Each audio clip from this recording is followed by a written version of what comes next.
안녕하세요. 레인보우 다이아 크리스탈 인사드립니다. 기적방송국 우주 채널에 오셨습니다. 반갑습니다. 여러분, 지금 저녁 시간이잖아요. 네.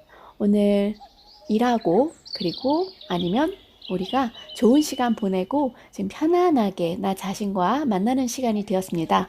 여러분들의 좋은 의미에서 제가 여러분의 잠재의식, 그리고 무의식을 노크하겠습니다. 똑똑똑.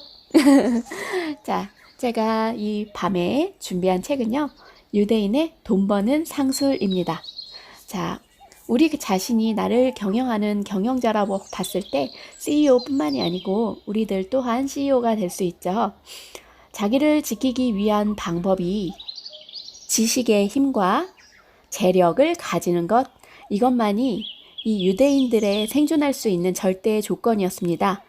그래서 유대인들이 생존과 민족의 존속을 그들의 가치 추구의 이대 명예로 삼아왔고 꾸준히 추구해 왔습니다. 자, 비즈니스란 절대로 돈벌이만 목적이 아니죠. 민족이 살아남기 위한 처절한 싸움이자 그들이 추구하는 신념의 마력이라고 할 수 있습니다. 돈벌이 자체는 선이라 합니다. 지금 자본주의의 우리 유대민족이 챔피언으로 발돋움하게 된 이유가 여기에 있습니다. 자, 요거 들으시면서 우리 잠재의식으로 여행을 가볼까 합니다. 여러분 감사합니다. 19세기 중엽 영국에서 하층 계급의 생활을 하고 있던 유대인 일가가 살고 있었다. 이 일가는 동유럽의 포그롬, 유대인 학살을 피해 이곳으로 옮겨왔다. 부부는 항상 손수레에 잡화를 싣고 다니며 행상으로 생계를 꾸려갔다. 그들에겐 슬라에 11명의 자녀가 있었는데 그중 11번째 아들이 머리가 매우 비상하고 항상 활력이 넘쳤다. 그러나 학교 성적이 너무 나빴고 다른 학교로 전학시켜도 늘 성적이 밑바닥에서 헤어나지 못했다. 그렇다고 결코 그 아이의 머리가 나쁜 것은 아니었으며 단지 그가 학교의 수업 방식에 적용하지 못했기 때문이었다. 이와 비슷한 예로 아인슈타인의 경우를 들 수 있는데 그도 역시 유대인이었다. 천재의 대명사처럼 되어 있는 아인슈타인도 학교에서는 늘 낙제점에 가까운 점수를 받았다. 아마도 그는 틀에 박힌 학교의 규칙에 적응하지 못한 학생 중에 하나였을 것이다. 만약 아인슈타인이 평범하고 성실한 학생이었다면 나중에 그처럼 크게 성공하지는 못했을 것이다. 아인슈타인이 초등학교 1학년 때 일이었다.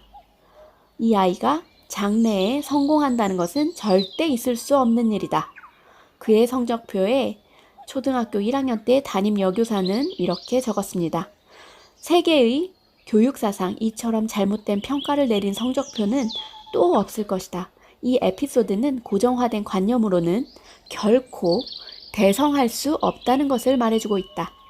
그러면 이렇게 얘기해주고 싶죠. 그게 과연 진실인가? 증명할 수 있을 정도로 확실한가? 그 아이가 고등학교를 졸업했을 때 아버지는 아들에게 선물을 주었다. 유대인들은 예부터 한 시기를 매듭질 때마다 반드시 선물을 하는 관습이 있었다. 그 선물은 아시아로 가는 배의 3등실, 편도 승선권 한 장이었다. 그때 아버지는 아들에게 두 가지 조건을 붙였다. 하나는 금요일의 안식일이 시작되기 전에 반드시 어머니에게 편지를 쓰라는 것이었다. 그것은 아내를 안심시키기 위한 조치였다.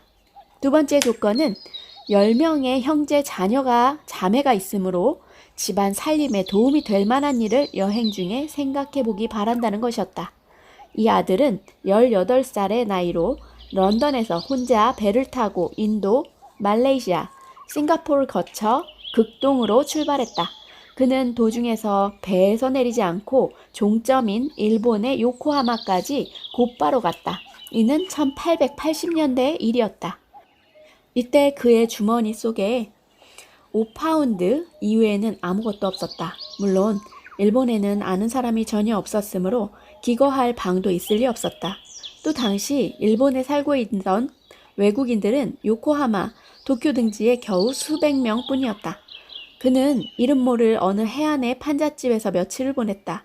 그 판잣집은 텅 비어 있었으므로 그를 시비할 사람은 없었다. 거기에서 그는 이제까지 한 번도 본 적이 없는 이상한 모습을 발견하였다.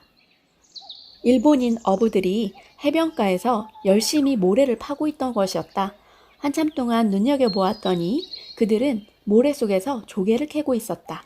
어부들이 돌아간 후에 그도 바닷가로 나가 모래를 파보았다. 조금 뒤에 조개가 나타났다. 그는 손에 들고 자세히 살펴보니 굉장히 아름다운 조개였다. 이걸 가공하여 단추나 담배를 넣는 케이스를 만들면 훌륭한 물건이 되겠구나. 그의 머리에는 이런 생각이 번쩍 떠올랐다. 그래서 그는 열심히 조개를 줍기 시작했다. 손짓 발짓. 일본인 어부들과도 의사를 통해 의식주를 해결했다. 마침내 그가 조개를 가공해서 아버지에게 보내면 아버지는 그것을 손수레에 싣고 런던 거리로 팔러나갔다. 이때 런던에서 동양에 대한 관심이 매우 높았으므로 동양에서 가져온 신비한 조갑이라면 날개 돋친 듯이 팔려나갔다. 얼마 후에 아버지는 손수레 장사를 걷어치우고 조그마한 가게를 얻을 수 있게 되었다. 조가비를 미천으로 한 장사는 나날이 번창해 갔다. 이때 일본에 있는 그의 아들 또한 얼마간의 돈을 저축할 수 있었다. 이 청년의 이름은 마커스 사무엘, 헤브라이 이름으로는 모르데카였다. 그 무렵 온 세계의 비즈니스맨 사이에서 가장 큰 화제거리는 석유였다. 때마침 영국에서 내연기관이 발명되어 석유의 수요가 나날이 급증해가고 있었다. 왠지 석유값이, 오일값이 막 올라갈 것 같은데요. 조가비 장사로 크게 성공한 사무엘은 이 석유 채굴에 눈을 돌려 1만 파운드를 자본금으로 계획을 세우기 시작했다.